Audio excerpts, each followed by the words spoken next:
You are watching an Al Bear review. Cue the music.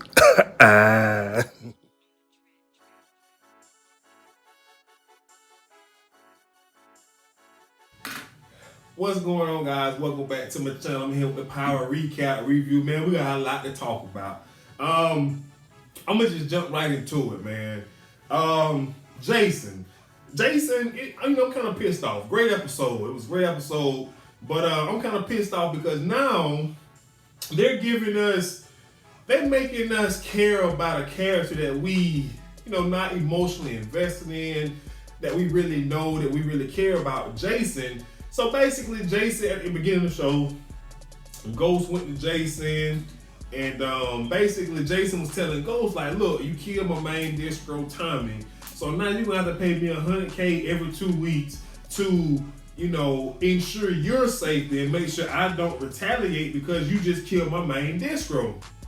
So that pissed me off. And then, while I'm on the whole Jason subject, I'm touching the Tommy subject as well. Tommy came to Jason and basically they was having a conversation because Jason was like, I knew that this was going to happen. So you're not going to retaliate. What you're going to do is pay me an extra $100K every 2 weeks or however often to beef up security. And I'm already angry as I even talk about, these two scenes because, okay, Jason basically pimping both of them, using both of them as puppets just to get a extra $200K every 2 weeks. That pissed me off. Second of all, why are we trying to introduce Jason as a person of interest that we're gonna have to deal with when this is supposed to be the final season? I don't want to have to feel like I'm getting emotionally frustrated, connected with a new character, and this is it. You get what I'm saying? And I don't believe he's going to have much of importance, but I could be wrong there. So I was just not happy with that. So anyways, moving on. Tariq, the morning after or whatever, he helps Tommy. He gets Tommy an Uber because Tommy reached out and said something's wrong with the Mustang. And, for me, I'm just talking about the whole Tariq and Tommy situation right now. So Tariq and Tommy relationship sort of kind of bothers me a lot. And the reason why is because for me, I don't know if Tariq understands what loyalty is. And the reason I say that is because I don't even understand who Tariq is loyal to. I know Kanan was his guy, but the more and more I watch the show, it's like I don't believe he has a sense of what loyalty is. And so basically this episode, Ghost goes to Tariq school and let him know that he killed his uncle Tommy and Tommy no longer family, etc., etc. And of course Tariq was disrespectful when he seen his father there, like, who's dead now, Ghost? Who's dead? What you want, etc., etc. And he already know Tommy is still alive. So then, he kicks Ghost out. You know what I'm saying? And he calls Tommy and asks Tommy, what's going on? My dad thinks you're dead. I didn't tell him that you were alive. And so for me, I don't believe Tariq has loyalty towards Tommy. I understand he's a selfish young man because he also told Tommy, like, hey, if you kill my dad, make sure you give me a heads up. That's all I'm asking for. Which, by the way, did not surprise me. Because I just believe it just lines up with the narrative of Tariq character is going to have to transform and grow, and he's going to have to actually start being loyal to someone or somebody in his family. And I believe ultimately Tariq is going to have to kill his favorite Uncle Tommy. I just do. Because the way to me is setting up that Tommy's going to give Tariq the heads up. Also, Tariq is going to give Tommy locations of how to find Ghost or whatever the case is. And it's going to be a situation where Tariq pop up when Tommy had to kill his daddy and he just killed Uncle Tommy. But anywho, so while we talk about Tariq and his, his relationship with Tommy, it just kind of bothers me because, like I said, I need him to understand what loyalty actually is because he does not know. And it bothers me because he's supposed to be trying to enter the game, the dope game. And if you're going to enter that world, you have to understand that loyalty is all a part of it. So anywho, staying on Tariq. Tariq got his little roommate, little punk roommate, selling the pills for him. Having the guy to sell the pills for $30 per pill. The guy, the roommate keep 10, Tariq keep 20, bada boom, bada bam. So then the dude was like, hey, it's this chick, her name Effie, she wants to meet you. If not, she gonna snitch.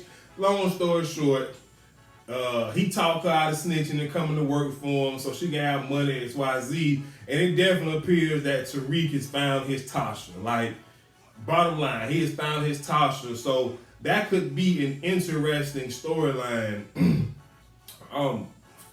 towards moving forward for Tariq.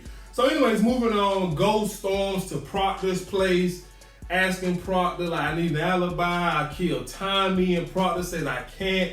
I was at my daughter's recital, you know what I'm saying, and the new DA, whatever his name is, he was there, so I can't give you one. And so Ghost is panicking, but the whole time, Proctor is gloating like, I mean, both of our lives are going to be so much better now that Tommy's dead, which is true, because we don't, and you know, Ghost got upset because he was like, man, Tommy's family, but you have to understand, Ghost, all of your problems before you start having problems in your family life were centered around Tommy and his foolishness and lack of maturity and understanding of how to be a boss.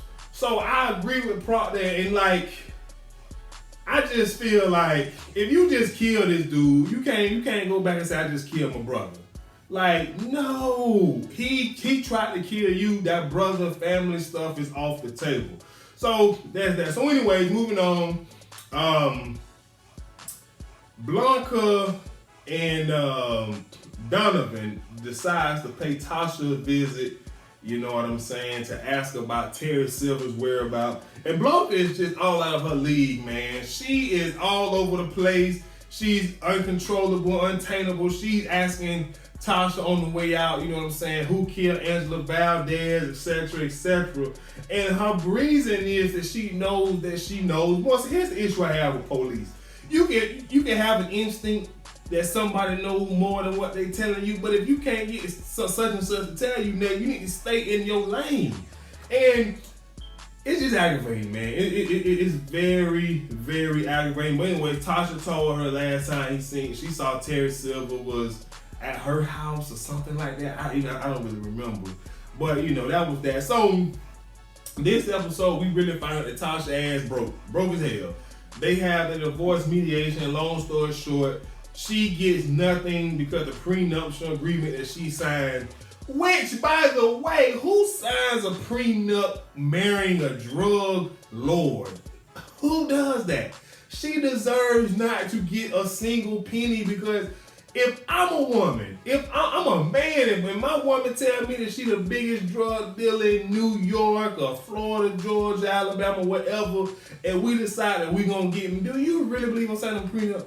Do you really believe in signing? Man, you must be crazy. So to the point, the prenup basically says if Tasha initiates the divorce, she gets nothing. Ghost James St. Patrick, once again, the smartest man in the room. So I'm happy she don't get nothing because it just goes to show her that she need to have some humble pie. I understand Terry Silver is gone and he was feeding her a whole bunch of lies, but she needs to understand something. That's something that she needs to understand is I ain't got ish. Point blank period. She ain't got nothing. So anywho, after the mediation went crazy, they leave and Ghost is like, Tasha, you know, I want you to come to Angela's funeral with me. And of course she's not trying to hear that. But he says, look, you have to. I'm a person of interest. If we don't show up and they find out about y'all working together, you'll become a person of interest. So it's best that we do this. And so ultimately she agreed. And we'll get to that scene a little bit later. So moving on, I hate that we even got to give energy to Keisha's character. But her and Tommy is having a conversation. And basically, she asking this ghost dead, like, what's up? And Tommy was like, it's more complicated, etc., etc. And so she goes as far as to say, we done with them. I'm done with Tasha. You done with Ghost. We living our best life over here, taking over the drug game. And so it's a knock at the door. I started to say the wrong word. This female, this broad, she starts to panic like, oh, what if that's the police coming to get me, coming to get you? And she have her son go in the room and just overreacting, and it's like she's just not ride or die. So she finally goes to answer the door. It's Tasha. She gets pissed, close the door in Tasha's face, and go back to Tommy and say, we done, yada, yada, yada. Ain't no more talking to them, point blank, period. Now, see, later in the show, I'm just going to hit this now. Tasha and Tommy, they link up because Tommy texts Tasha, like, we're going to link up after this. I'll explain X, Y, Z. And, he told Tasha Ghost tried to kill him, and he told Tariq and this, that, and the third. And then he also brought up Keisha tripping about them, and she tells him to buy Keisha something nice. She's definitely ride or die. It's different being a ride or die when you letting somebody clean money through your business. It ain't that type of ride or die no more for Keisha. She actually got to be ride or die. Like throwing guns in the river and be willing to put your fingerprints on them and do time for killing a ASA. You know what I'm saying? Like, Angela Valdez was a ASA, a lawyer for the state of New York, a district of New York, whatever they call them. So anywho, during this conversation, Tasha is questioning what she wants, whether she wants Tommy to kill Ghost or not. Okay, all of that sounds perfectly fine. Then she was like, well, it's not good for the kids and yada, yada, yada. Then she started to think about, well, if he dead, so me and the kids are his, beneficiaries. I guarantee you they are not at this point in life. I guarantee you that they are not, especially her and that damn Tariq. I guarantee it. So it's kind of interesting to see that she on the fence about Ghost. It to me is very interesting to see. So, that was that. So then they got to reintroduce us to the Councilman Tate, him and Ghost. I just, honestly, I don't really want to give it too much energy. He basically don't want to go down if Ghost going down. It's just a whole bunch of nothing, in my opinion. You get what I'm saying? So, that was that. So, moving on. I'm tired of talking about Keisha. Angela's sister. I need to figure out her name. But she's just going to be Sister for the purpose of my review. Sister finds Angela burn her cell phone, and she texts a number. She thinks she's texting Ghost. And it's actually Tasha. They meet up, and basically she's so emotional. She threatening to turn the phone in, to the ASA. And Tasha was like, you turn it in or you want to. But if you turn it in, your sister's name is going to be dirty, benefits won't be cleared, any of that. So she thinks about it and was like, yeah, well, me and my son, we broke, and Angela was taking care of us. So without Angela, we have nothing. And I understand her being so passionate, upset about her sister's death, because her sister's death ultimately came down to choosing a man, basically. Like just choosing a man. Whether it's the wrong man or not, it came down to choosing a man. So I understand that. So as Tasha leaves, Blanca walks up on her. It just so happened Blanca didn't notice that Tasha was seeing Angela's sister, thank God, because Blanca is just very annoying. Like to the point where it's like, can we kill her? Like she has not been, we just 2 episodes in and she already working my nerves. So Blanca was like, look, we know you lied, we pinged your cell phone, we saw that you was at Terry Silver's place, what was going on? Tasha said, man, we was having sex in the garage, etc., etc. And so she was like, well, do you know anyone who would want to hurt him, and why didn't you tell us this? And Tasha was like, look, I don't know anybody that know nothing. She said, I just didn't want to come off and say I was having an affair. I am still a married woman, which is very true. Very, very, very true. So Blanca is going to to me, I believe Blanca's her angle with solving this case is working Tasha. That's just what I believe. So moving on. Proctor's ex-wife. Do I want to talk about this? I'm gonna just nip into whatever. So Proctor's ex-wife, the crackhead, the cokehead, or whatever she is, recently passed her bar exam. She got a couple interviews, etc., for different private law firms. She goes to give Sachs a visit, basically, so Sachs can give her a hearing for custody of her and Proctor's child. And I'm sorry, I understood. In the end, Proctor ended up agreeing to actually have split custody because, the judge thought it would be a guy to ask the daughter what she wants. Here's the thing. I'm sorry. Lawyer or not, bar or no bar, A, she don't have a job even though she has recently passed the bar, but B, she a crackhead, former crackhead, and she can say all that she wants to that Proctor introduced her to crack. She can say all she wants to, but the bottom line is you became an addict with a minor.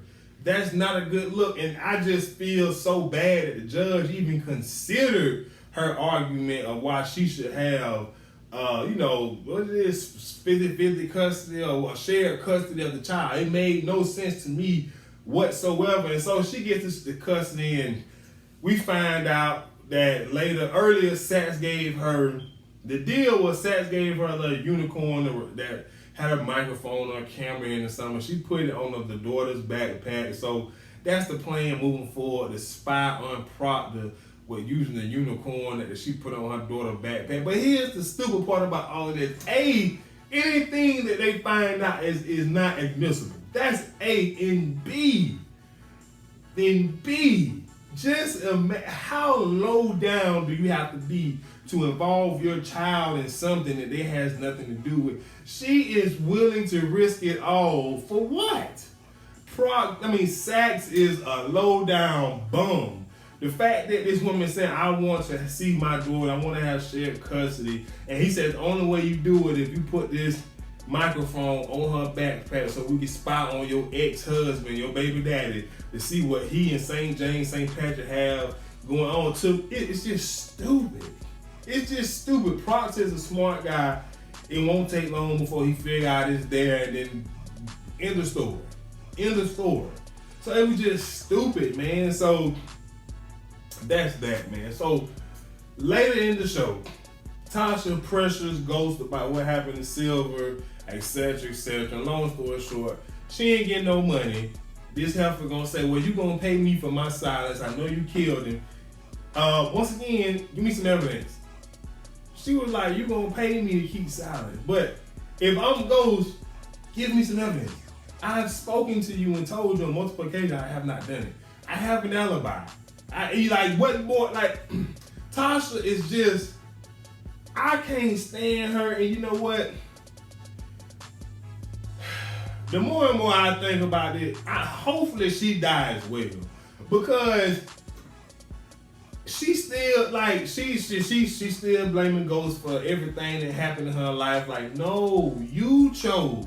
He didn't choose. You chose to be a stay-at-home mom, housewife, etc. Like, I just don't like Tasha, y'all. I truly do not like Tasha, y'all. And that's just what it is. I cannot stand her. But the point I'm trying to make is that's just how desperate she is for money, because Ghost said, I'm paying you for the kids. And she said, that ain't enough. Trick, I said, I'm paying you for the kids. Go and get a job. Tasha is just like, it wouldn't surprise me if she tried to kill Ghost this season, and ultimately Tariq is gonna have to make a real decision about who he gonna be loyal to, like, for real. So anyways, moving on. I don't even talking about Keisha. Okay, so anyway, so Angela's sister is viewing Angela's body at the church or whatever, and she's crying. Then the pastor comes in and basically let her know that everything has been taken care of financially. So she called Sachs to see if it was him, had the benefits cleared. He said no, but he asking, do she got some information to help them? Like, can you please show some type of sympathy? Like, please. Then she immediately knew who it came from. Text Tasha, thank you.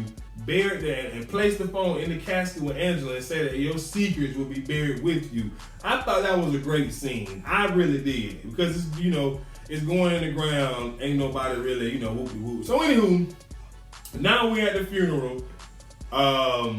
Everybody there. Tamika, Donovan, Sax, Ghost, Tasha show up, and all of a sudden we see Tommy, and Ghost sees a ghost. Like, for real, because earlier in the show, Tasha reached out to Tommy and asked did he know Angela's sister, because we may need to do some damage control. So Tommy shows up playing the perfect citizen, going up, asking Shawty is she okay, does she need anything, and if so, let him know, XYZ, and Ghost is just standing there in disbelief. And Ghost pissed me off because he knew. He asked Tasha did she know that Tommy was still alive. Of course you knew that heifer knew. She ain't loyal to you. She's loyal to what you can do for her, which is why she still wants you alive, so you can pay her, because if she actually finds out that she won't be getting a dime, whether he dies, and he already said if he go on the inside, go to jail, she won't get nothing either, she will actually change the way that she feel about him, because, y'all, I can't stand Tasha. So anyways, after that, Ghost goes to have a conversation with Jason and basically like, you lied to me, etc., etc. And Jason told you, like, you kill Tommy. But if you kill Tommy, you're going to become my distro again. And Ghost like, I'm out of that life. I'm not doing it. No, no, no. And he's just like, well, look, Tommy lives then. So then we moving on to the final scene where Donovan goes to visit Dre as Dre is watching the news, and he finds out that Angela Valdez was laid to rest today, and Donovan comes in and says, hey, you testifying against Alicia Hernandez tomorrow, next week, or whatever, you know, so we can make sure we get you in witness protection. And so the show pretty much goes off from there. Now, I will say this. Dre gonna die next week, which I do think switching up the storyline from just so, and it's a 15 episode series, so we just kind of emotional because we're ready for things to start happening. But switching up the storyline and take it off Ghost, Tasha, and Tommy trying to kill Ghost and all that to Dre and some other characters is a great idea. But like I said, man, we got some interesting things to look forward to. Tariq seems as though met his Tasha, a smart young lady who can actually elevate what he's trying to do in the drug world. So that'll be interesting to watch. Tommy and Keisha is annoying to watch. Let's hope she dies. Like, literally, let's hope she dies. Ghost, I don't really know where he goes from here. You know what I'm saying? I really don't. I don't know if he... I don't know. But here's the beauty part of all of this. Ghost is going to have to show us just how genius he actually is this season, because he's all by himself, unless he can actually get Tariq to be loyal to him. That's the only hope for Ghost, man. Like, literally, that's the only hope. But nevertheless, that's all I have. I believe that's all I have. If you're new to the channel, be sure to subscribe. Everyone, be sure to like, comment, and share. I'll see you guys next time. I'm out. Peace.